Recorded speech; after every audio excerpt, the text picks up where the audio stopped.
Mana, tá entrando no ar mais um episódio do nosso podcast Mana Vem Cá. Seja muito bem-vinda. O nosso podcast pra gente falar de saúde feminina, de maternidade, de assuntos fora da maternidade, fora da saúde feminina que a gente adora. Mas hoje eu vou trazer uma pessoa muito especial aqui pra vocês, pra gente falar sobre sexualidade e infecção pelo HPV. Ela é, pra mim, eu sou até suspeita de falar, porque pra mim ela é referência. Eu não tinha pessoa melhor pra trazer aqui pra falar sobre esse assunto com vocês. Seja bem-vinda, meu amor, meu tesouro! Obrigada. Doutora Eliamara Teles. Dispensa apresentações, mas eu gostaria que a senhora se apresentasse para as nossas espectadoras. Com certeza. É um prazer estar aqui com todos vocês, né? Essa equipe maravilhosa do Márcio, você, que é responsável por esse podcast, trazendo temas maravilhosos. Você também é muito especial para mim, né? Você ascendeu de uma maneira muito, muito feliz, porque você leva a informação e você também estimula todas nós a buscar todo dia uma forma leve de conversar sobre assuntos importantes como esse, o HPV e a sexualidade. O que influencia? Algumas das suas pacientes, nosso público já me conhece. Eu trabalho já na Universidade do Estado do Amazonas, eu sou professora. A gente dividiu alguns momentos juntas.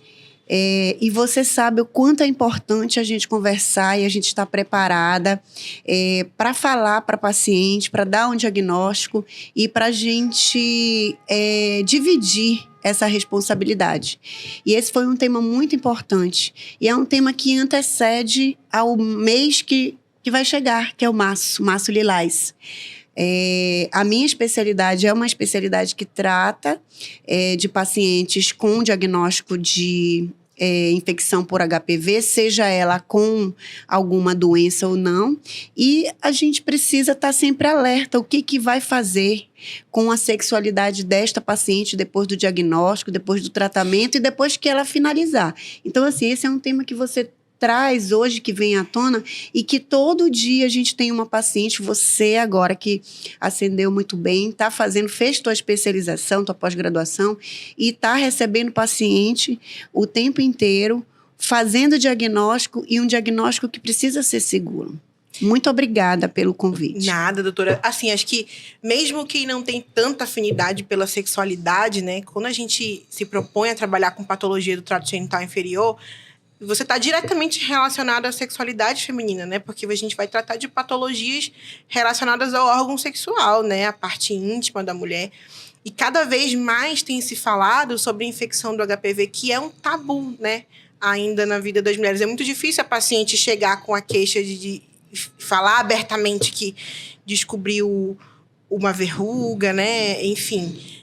Eu queria que a senhora falasse um pouquinho como que é a realidade no consultório, como que essas pacientes chegam, né? Se elas falam abertamente sobre o diagnóstico, como isso impacta na vida sexual delas, como é que tem sido? Então, primeiro eu vou falar para você, que eu acho que eu ainda não falei para você, como foi que a gente conseguiu fazer o nosso treinamento, né, a nossa imersão, a nossa especialização. Quando eu fiz residência, que eu prestei num serviço lá da Faculdade de Medicina da USP, nós era obrigado a passar num serviço de sexualidade. Nós tínhamos que acoplar essa disciplina, porque se começou a notar que algumas pacientes, ao receber a informação, tinham alguns fatores emocionais que poderiam influenciar na resposta sexual. E tem muitos trabalhos mostrando hoje essa interferência, né? E isso depende muito de como a gente trabalha com o paciente. A gente tem uma saída sempre para conversar. Como é que é o nosso dia a dia no consultório? Na verdade, eu tenho que falar de todos os lugares, porque na Universidade do Estado do Amazonas, o meu ambulatório na Policlínica Gilberto Mestrinho é especificamente de pacientes com patologia do trato genital inferior, especialmente doenças relacionadas ao colo, vagina e vulva. E quando a gente vai conversar sobre o diagnóstico, a paciente chega encaminhada, seja lá num serviço público do SUS ou no consultório onde você também está fazendo, o que é que a gente nota? O que a gente tem que estar atento? A paciente ela já chega muito ansiosa, ela já chega preocupada em saber, porque ela já leu várias coisas, né? O Google, ele não fez mestrado, ele não fez especialização, então ele joga as informações e a paciente, se ela não tiver um equilíbrio realmente emocional, uma informação, uma cultura que ajude o entendimento de que ela precisa de um especialista, primeiro de tudo, que isso é importante, procurar sempre um especialista, ela vai desmoronar. E quando ela chega no consultório, ela chega querendo uma resposta, ela quer uma negação. E a gente não pode deixar de sentar com a paciente e ouvir. Eu sempre pergunto o seguinte para elas: o que foi falado sobre o seu diagnóstico? Porque quando você pergunta, a paciente, ela automaticamente ela vai te mostrar qual é a insegurança dela. Se ela sabe o que ela tem, se ela entendeu o diagnóstico citológico dela ou de algum exame que ela fez, um exame ginecológico realizado pela médica assistente, porque nem sempre a paciente que chega comigo, ela vai pela primeira vez porque quer fazer uma consulta, ela sempre vai encaminhada de outra colega. E quando a gente faz essa pergunta, a gente já tem uma resposta, a gente já vê a tensão que a paciente tem. E quando a gente vai falar que o HPV é um vírus relacionado diretamente com a relação sexual, com o coito, ou com o contato sexual, porque a gente sabe que não é só a penetração, no momento da penetração. É no momento que a paciente se aproxima, no momento daquele enlace todo. Então, só o contato íntimo, você já pode ter o primeiro contato com o vírus HPV. Então, quando a gente começa a conversar, quando eu começo a explicar, essas coisas elas vão começando a se encaixar e a paciente começa a entender um pouco mais. Mas a preocupação maior é como ela vai seguir depois daquele diagnóstico. Quando ela volta com um diagnóstico histopatológico, depois da minha colposcopia, porque eu falo, eu não costumo colocar as características, quem já pegou o meu laudo sabe, eu não mando características do que eu vi, eu sugiro a lesão que eu estou interrogando. Então, quando a paciente me pergunta, eu falo, olha, tem achados importantes, a gente vai precisar fazer um exame melhor e possivelmente você vai precisar fazer uma cirurgia pequena no colo para poder fazer o seu tratamento.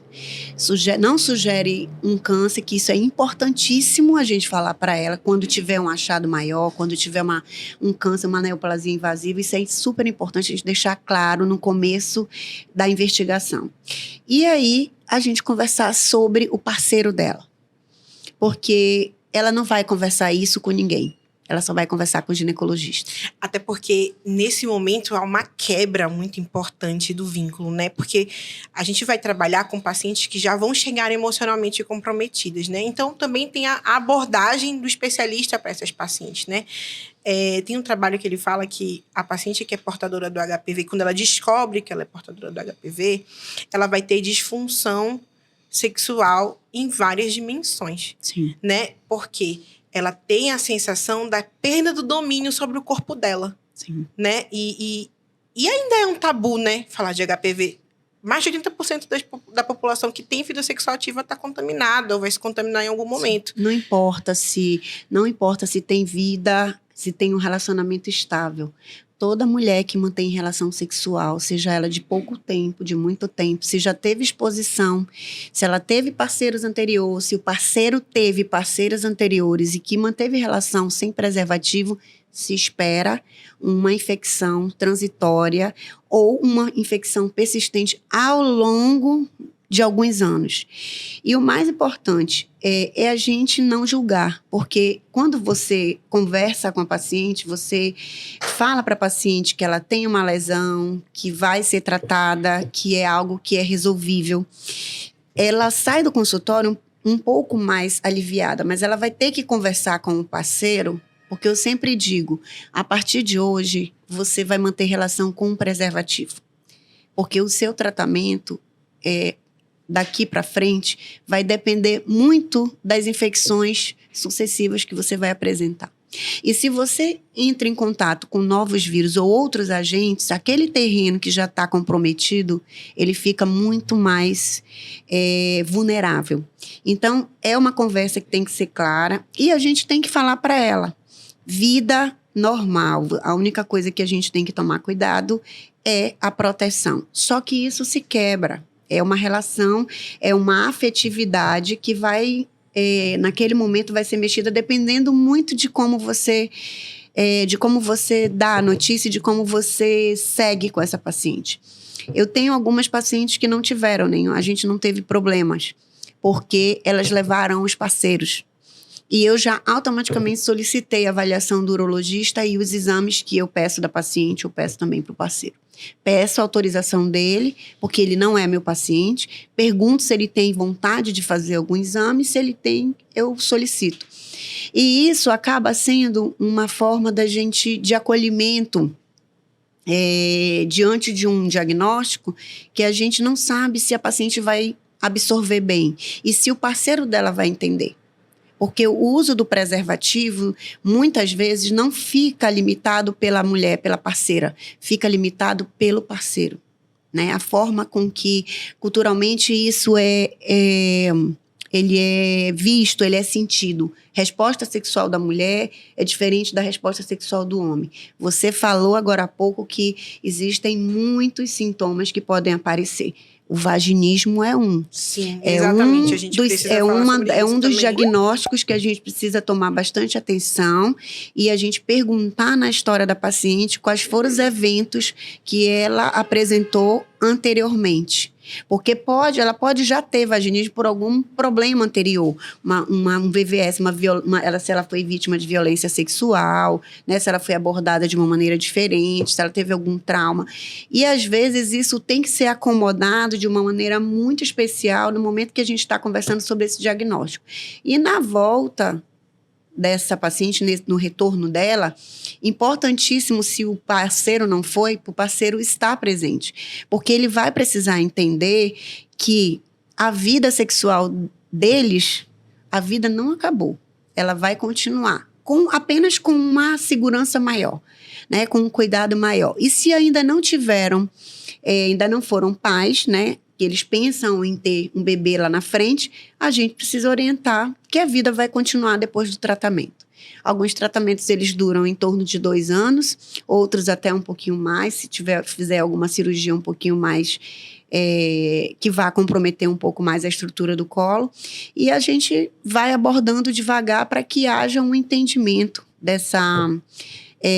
desse diagnóstico, né, e dessa caminhada que muitas vezes elas são interceptadas por pessoas leigas, profissionais que não são especializados e que muitas vezes a gente vê, isso é prático. A gente chega no consultório bastante paciente que já foi abordada, que foram feitos diagnósticos que não foram seguros, que a gente precisa conversar com muito mais delicadeza para que a paciente entenda melhor a questão do cenário do HPV hoje, né, na vida de qualquer mulher. E também a questão do esclarecimento, né? Porque o que é muito comum, acho que também a senhora tem a vinda cada vez mais de pacientes jovens, né? Hoje com o advento da genotipagem, o teste do HPV, e aí a paciente acaba fazendo e chega lá em pânico porque descobriu um HPV de alto grau. Não tô mais transando com meu marido, não quero olhar pra cara do meu namorado, onde foi que eu peguei isso, o que aconteceu, não quero mais ter relação. Meu noivado vai acabar. A minha autoestima acabou, não tenho mais vontade de fazer nada, eu vou ter câncer. Então, assim, essa abordagem também dessa maneira no geral da paciente, porque a gente ainda vê muita falta de informação, Sim. né? Então, é comum a gente pegar uma paciente que chegou, não tem lesão, é o citopatológico normal, mas tem um achado de HPV. Então, assim, como que a senhora aborda, como que tem que ser a abordagem dessa paciente no consultório, né? De explicar para ela como é que funciona, se o HPV vai virar um câncer para ela ou não. Primeira coisa, a gente tem que primeiro se educar. O profissional especializado em ginecologia que faz colposcopia, ele precisa se educar. Educar significa fazer imersões. Precisa estar estudando o tempo inteiro. E a gente precisa seguir protocolos, né? Os protocolos mundiais, eles são muito bem esclarecidos, são bem batidos. Nós seguimos um protocolo. No SUS, a gente segue o protocolo do Instituto Nacional do Câncer, que tem um canal específico para paciente, né, para a cliente. E a gente segue também alguns protocolos na rede privada, que são importantes, mas a gente não pode fugir à informação, fugir à regra de pacientes. Pacientes chegam realmente, assim como chega com você, chega comigo, com uma pesquisa, por exemplo, de um teste molecular, que eu não vou citar o nome agora, mas ela foi fazer, a paciente não tem idade para fazer. Se a gente for pegar um teste desse e aplicar, isso aí já foi definido por evidência científica, que se a gente for aplicar um teste molecular desse em todas as mulheres abaixo de 25 anos, esses testes eles vão ter positividade, né? Só que não necessariamente a paciente vai ter doença. Esse é o quê da questão. E isso tem que ser deixado claro para elas, né? Tem, mas tem que deixar bem claro no treinamento dos médicos. Qual é o nosso papel hoje, né? Eu assumi a presidência do capítulo Amazonas da Associação Brasileira de Patologia do Trato Genital Inferior e Colposcopia, e nós já vamos fazer, no março, um evento muito especial, em parceria com uma instituição. Olha aí, gente, já fica o convite e a atenção. É novo isso que a doutora está falando. Está criando uma sociedade do Amazonas em patologia do trato genital inferior. Isso é de extrema importância para a gente, porque a gente está falando de uma doença que é causadora do câncer de colo e no qual nós somos campeões no Brasil inteiro. O Amazonas é o maior maior taxa de morbimortalidade, de doença e de morte. Então, doutora, assim, esse trabalho é muito importante que vocês, a sociedade, estão desenvolvendo, assim. Então, meninas, atentem aí o convite. Vai ter site, né, doutora, para falar? Já tem site, já tá em informação. A gente só não liberou porque a abertura oficial vai ser no Março Lilás. É muito difícil a gente trabalhar, né, com essa associação no sentido de capacitar os nossos colegas, né, e a gente também estar preparados, né, para a gente investir nesse apoio à paciente, no diagnóstico correto, na monitorização dos laudos. Isso é super importante. A especialidade precisa dar segurança à sua paciente. Então, quando a gente pega uma paciente que tem algum diagnóstico errado, que veio destoando, né, daquele protocolo seguro que você pode aplicar, você tem que conversar com a paciente, explicar para ela que a segurança é o exame dela. Não significa que o teste molecular ela vai ter doença. Tem que deixar isso bem claro e você tem que provar. E é esse provar que a gente está tendo dificuldade. Porque a gente examina. Você veio de uma escola onde o grupo de ginecologistas te ensinou que a gente só faz diagnóstico quando examina. A gente só pode fazer diagnóstico quando examina. Não tem como. Não é só um teste que vai definir o futuro dessa mulher. Então, a gente precisa corrigir essa tentativa de um diagnóstico errado, porque a gente tem que contar também com os exames que vêm falso positivo. Sim. Né? Os exames no Sistema Único de Saúde têm uma característica, têm uma sensibilidade diferente de outros exames que a gente pode utilizar na rede privada. Então, esse conhecimento ele é de suma importância. Então, chegar com a paciente e apenas dizer para ela que ela tem HPV é muito fácil. E é fácil também destruir uma imunidade emocional. É muito fácil. É só você chegar com ela e falar o que não é verdade. O que pode ser modificado ao longo dessa caminhada dela. Supervisionar paciente jovem é a melhor saída. E assim, doutora, eu queria também falar um pouquinho assim, porque o desfecho sexual da mulher, ele é muito complexo, né? Então, meu professor lá na escola em São Paulo, ele sempre fala que o orgasmo feminino, ele começa com um bom dia pela manhã, né? Então, vai de tudo isso, a gente se cuidar, né? A partir da atividade física. A senhora é uma pessoa que leva um estilo de vida muito saudável. Sendo exemplo para os pacientes, né? Eu vou polemizar, eu falei pro Márcio, tá ali, ó, tremendo todinho. E eu vou falar, porque assim, a senhora lida diretamente com mulheres que, na grande maioria, vai ter o diagnóstico de câncer, porque a senhora já trabalha com o diagnóstico, né? Então, a maioria dos pacientes já vai encaminhada por uma citologia alterada, né? Então, a senhora lida com eu tenho certeza que deve ter no histórico aí, talvez alguma paciente querida que acabou indo a óbito, né? Ou que já fez o diagnóstico numa fase que o tratamento já não era mais curativo, ou alguma coisa assim. E eu vou falar uma coisa. Todo mundo fala que a Eliamara é gordofóbica. Eu vou desmistificar, chamar a doutora Eliamara de gordofóbica. A Eliamara, ela não é gordofóbica.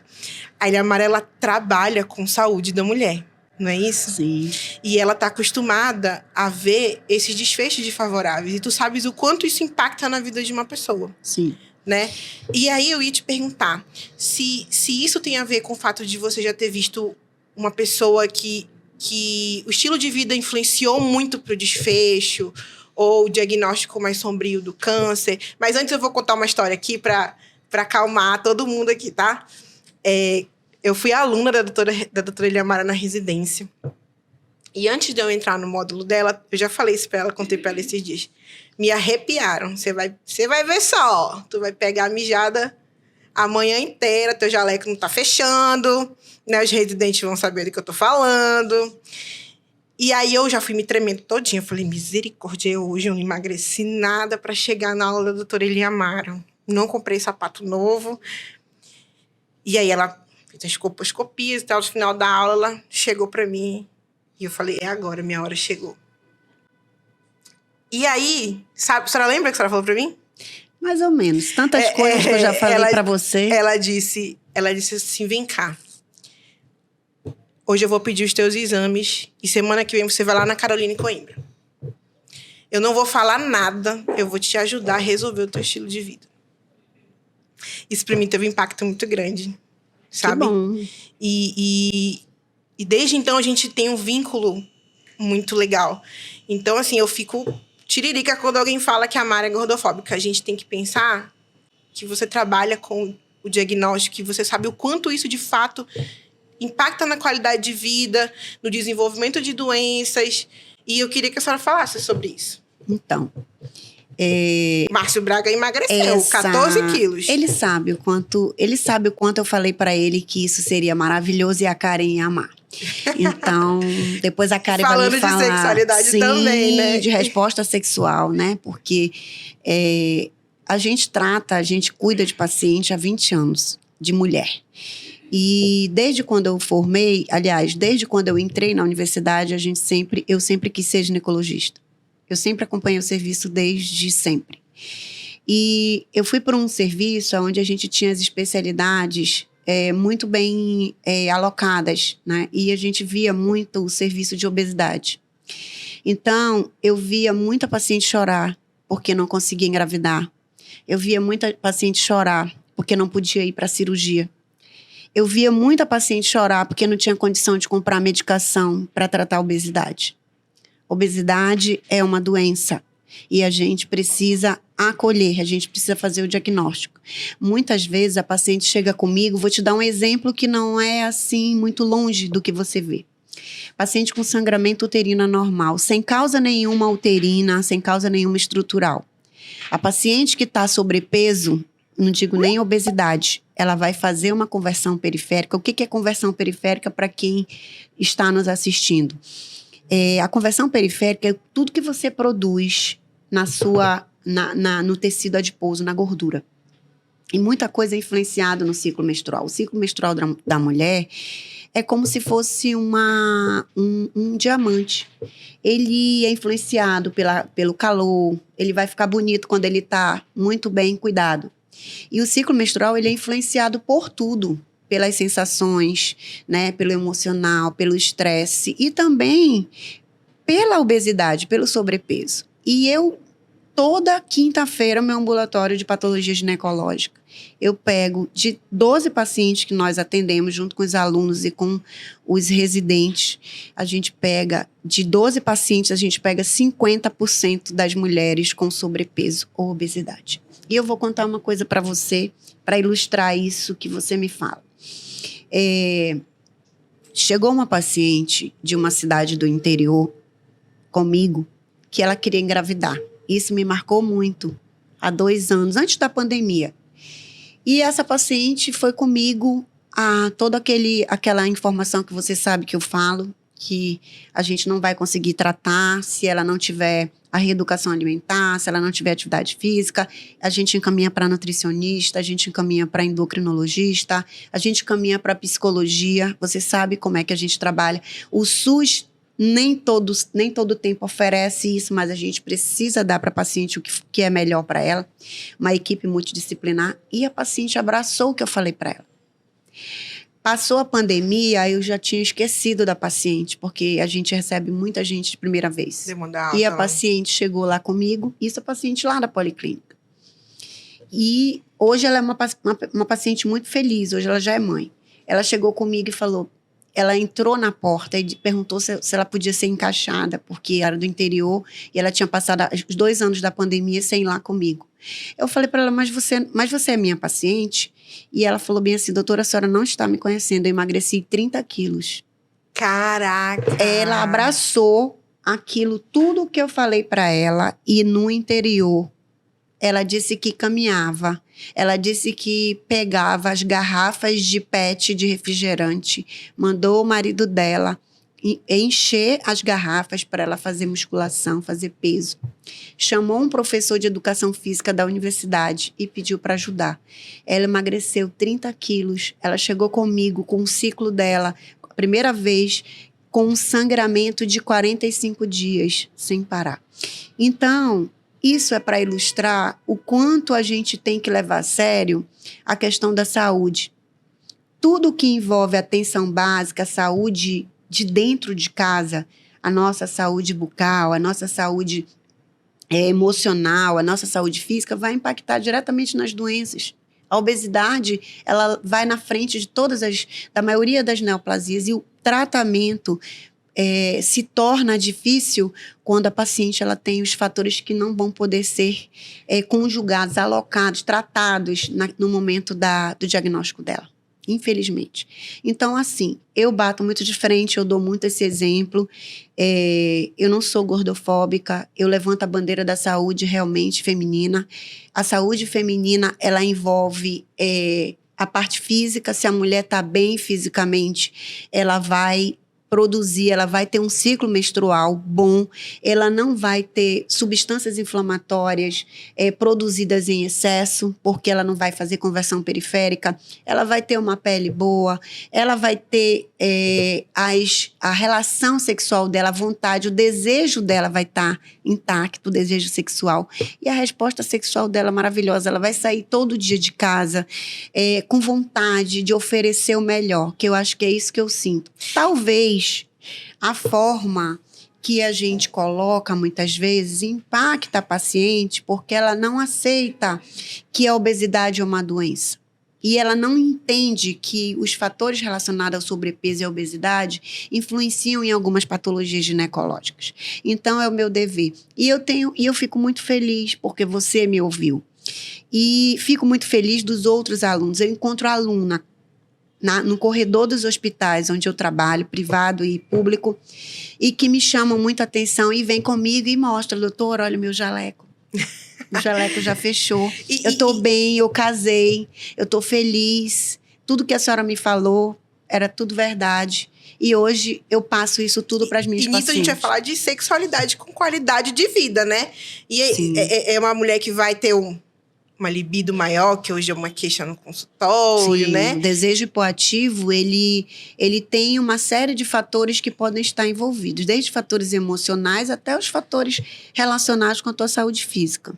Porque não dá pra namorar mais gordinha, né, doutora? Não, dá para namorar, só que a gente precisa precisa de alguns apetrechos, né, que são super importantes, mas que dá pra gente mudar, né? Eu acho que isso não é uma limitação que você não vai conseguir resolver. E você, com certeza, é a fonte de informação e você vai ser sempre a janela para as pacientes entenderem que precisa de mudança. Porque é exatamente isso. É mais do que a gente tratar uma doença, tratar uma disfunção, a gente precisa levar a saúde para as pacientes. É promoção de saúde, Sim, né? promoção de saúde. E chamar o especialista e chamar a especialidade que a paciente precisa para estar junto com a gente. A gente não vai conseguir tratar a paciente sozinha. O ginecologista que faz... Eu faço ginecologia endócrina também no consultório, mas a gente não vai tratar só. Eu sempre encaminho realmente para as minhas colegas endocrinologistas. Quando a paciente chega com sobrepeso, elas falam que eu converso no consultório, digo muito sobre essa busca incessante da qualidade de vida. Peço para procurar uma nutricionista, uma nutróloga, dependendo da necessidade da paciente. Indico uma terapia se a paciente tem algum indício de depressão, de ansiedade, porque são doenças do século, são doenças dessa nova década, né, que a gente percebe que está influenciando diretamente no trabalho da paciente, na vida amorosa dessa paciente, né, nas escolhas dela. Então, a gente precisa saber colocar muito bem essa questão da qualidade de vida, né, que influencia em todos os setores da vida. Porque ter uma vida sexual saudável também faz parte de uma boa da saúde, né, de você estar com seu bem-estar. Eu lembro de uma vez a senhora falando para uma paciente lá na policlínica, não lembro o que a gente tinha feito, se tinha sido um CAF, mas a paciente precisava ter uma abstinência sexual por um período, né? Acho que foi um CAF que a gente fez lá. Sim. E aí ela falou assim, meu Deus, como é que eu vou ficar tantos dias sem manter namorar, relação. sem ter relação? Aí a senhora virou pra ela e falou assim, minha filha, tem outras maneiras de se namorar, você quer que eu te ensine? Perguntei dela, porque sim, elas começam a rir, porque eu preciso quebrar essa barreira. Eu digo, olha, a relação sexual, ela não está só confinada à penetração, né? Existem outras formas dessa animosidade sexual acontecer. E o casal, ele precisa estar ali entrelaçado, né, com todas essas informações. Existem hoje profissionais que trabalham com essa questão, né, da desenvoltura, de tirar a inibição da mulher se tornar uma pessoa mais sensualizada, né, trabalhar muito mais a questão da sua vontade, de chegar com o parceiro e falar para o parceiro o que ela gosta, como ela gosta e como ela quer que seja feito, entendeu? Assim como o parceiro também. Às vezes o parceiro, ele tem muita vontade de fazer algo diferente e isso não acontece, porque não existe vamos dizer assim, uma conversa, não existe uma libertação, né, dessa cortina que foi montada lá atrás pela educação lá dentro de casa. E me ensina, já que a senhora é minha mestra, queria que a senhora me ensinasse como é que é aqui no consultório, como é que a senhora aborda? Quais são as dicas que a senhora dá para a paciente para ela melhorar a sexualidade dela, dar uma animada no relacionamento, que já tá lá meio... Ai, meu Deus, eu descobri que eu tô com um negócio, mas não consigo mais ter... Quais são as dicas que a senhora dá mesmo? Mana, compra um brinquedo, conversa com o teu marido... Como é que... Porque a senhora também... A senhora é especialista em sexualidade, né? Sim. Três dicas aí que a senhora dá pra paciente. Não diria 3 dicas, mas eu diria o seguinte. Me ensina aí. Primeiro, aí que eu preciso aprender umas coisas. Mas a senhora aí, sabe que eu tô precisada. Isso é muito relativo. Às vezes, você vai ter uma paciente que você vai conseguir abordar tranquilamente. Ela vai conseguir entender a tua fala. E ela vai sentir necessidade. Se ela tiver a fim de mudar, se ela tiver a fim de apimentar a relação dela, ela vai fazer isso. Ela vai te ouvir, ela vai seguir. E eu digo o seguinte, a gente mexer com sexualidade, a gente tem que ir devagar. A gente tem que saber quais fatores podem estar envolvendo. Se for só a questão do diagnóstico, do tratamento dessas doenças que nós acabamos de falar, é muito fácil da gente abordar. A gente tem que inserir essa paciente nessa resposta sexual o mais breve possível, né? Fazer espelhoterapia, trabalhar com ela para o autoconhecimento, né? Tem paciente que não gosta de se ver no espelho, nua. Tem paciente que não se conhece, que não se toca, que não sabe quais são os pontos sensíveis do seu corpo, aonde ela gosta mais que toque.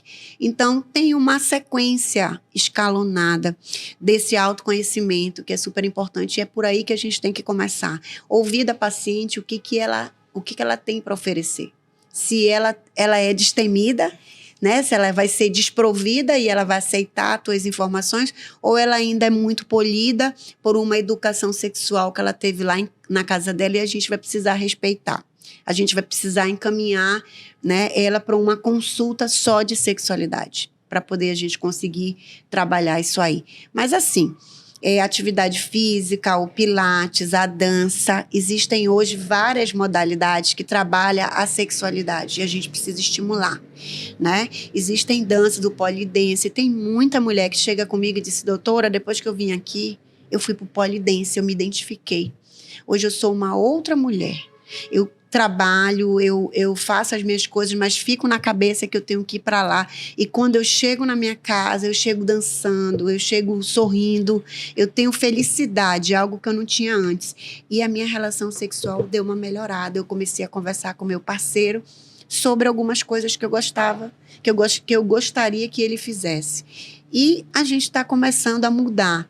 Então, assim, não importa a quantidade de anos que você tem se relacionando com um parceiro, eu falo sempre para elas, o que importa é você estar se renovando, é você estar sempre dizendo de uma maneira bem sutil o que você gosta. Eu acho que a gente tem que começar aí. E no consultório, falar sobre objetos sexuais que podem ser estimuladores, né, de uma resposta clitoridiana, de uma resposta sexual. Algumas mulheres até já chegam e já falam: doutora, tem algum problema de eu usar? Eu falo para elas que não, né? Dependendo da necessidade delas. Tem mulheres que estão solteiras, tem mulheres que estão recém-separadas, né, e que não querem uma relação nova e que buscam, né, uma altivez, que buscam uma resposta diferente, que querem se conhecer mais e estão mais maduras.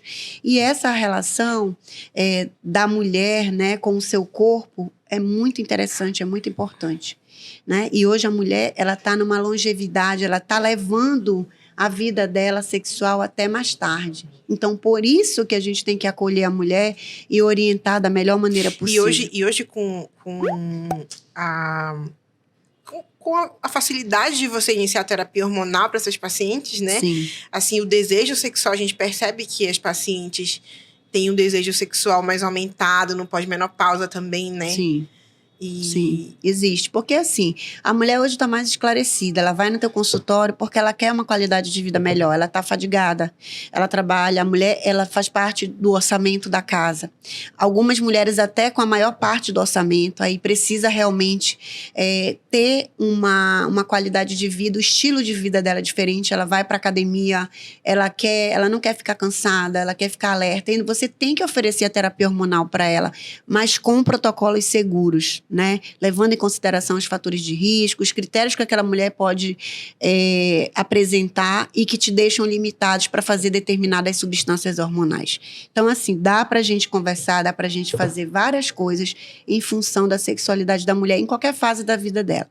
Porque a gente sabe que a sexualidade não é só influenciada por doença, por fatores relacionados a um diagnóstico. É influenciado também por um método contraceptivo que ela usa, que diminui o desejo, a gente sabe disso. Existem algumas progesteronas que são embutidas em alguns anticoncepcionais combinados e que isso pode levar a uma mudança, né, nessa resposta sexual, né? Fatores sexuais, de violência lá embaixo da infância, algum trauma que ela teve, né? Alguma cirurgia que ela fez e que causou algum dano, algum trauma, né? E outros fatores também que podem surgir, né, nesse relento ali da relação sexual dela, né? No conhecimento de uma pessoa que ela não se sentiu à vontade, que a relação ela não foi de livre consentimento. Por uma série de outros fatores, a gente precisa saber abordar a sexualidade e a gente dizer para aquela paciente de uma maneira sugestiva que ela precisa entrar num protocolo para melhorar ali aquele fator sexual que está impedindo ela de ser feliz. Doutora, essa aqui é a doutora Eliamara Teles. Tinha alguém melhor para falar de sexualidade que ela? Doutora, muito obrigada. Estou muito, muito, muito feliz com a nossa conversa. Que muito bom, feliz que a senhora também. veio de coração aberto. Muito obrigada por ter aceitado o meu convite. Eu trouxe uma lembrancinha, na verdade, eu trouxe flores porque... Flor representa muita coisa, né? Flor representa gratidão, exatamente. representa Antes de qualquer coisa, gratidão pela pessoa que a senhora é e por tudo que a senhora representa para a medicina do nosso estado, tá? Obrigada. Eu tenho certeza que muitas vidas, muitas mulheres, muitos lares foram salvos por um diagnóstico bem dado, por uma colposcopia bem feita num serviço público de saúde que a senhora toma à frente. Muito obrigada por ter aceitado o meu convite. Obrigada pela parceria. Eu que fico feliz porque a gente não tem... Antes, como era que a gente fazia medicina? A gente fazia medicina através de vocês, dos alunos, né? Eu falo de vocês porque você agora já é colega. Mas antes, muito antes, a gente fazia medicina através de aulas. Hoje a gente pode levar a informação para vocês através de uma videoconferência, de uma aula online. E a gente pode levar a informação simultânea para todas as nossas clientes, as nossas pacientes, dessa maneira, de uma maneira informal, com uma linguagem extremamente fácil de ser entendida. As pacientes elas precisam disso, né? É uma nova geração, a geração que trabalha com mídia. A gente precisa só ter cuidado. Semana passada veio à tona algumas informações sobre médicos que colocam nas mídias algumas informações que são carregadas de informações grosseiras e a gente precisa só tomar cuidado com isso. E você está no caminho certo, você está no caminho da informação colocada com segurança. Chame sempre os especialistas para conversar com você, que vai enaltecer sempre a sua especialidade. Sempre assim. Eu chamo sempre junto comigo as pessoas que vão acrescentar.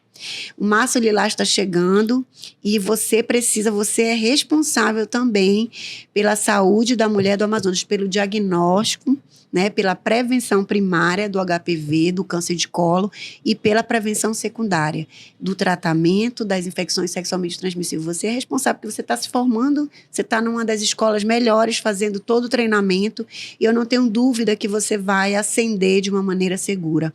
A nossa sociedade está aí, a nossa associação está aí.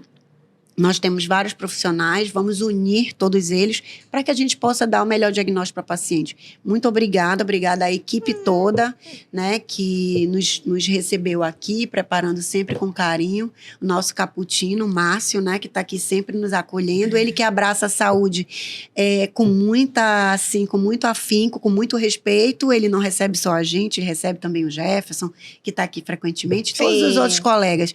Então, a gente tem uma ferramenta muito importante, que é esse canal. E a gente precisa fortalecer sempre. Não digo só a medicina, mas eu acho que todas as outras especialidades podiam utilizar isso aqui para passar informação.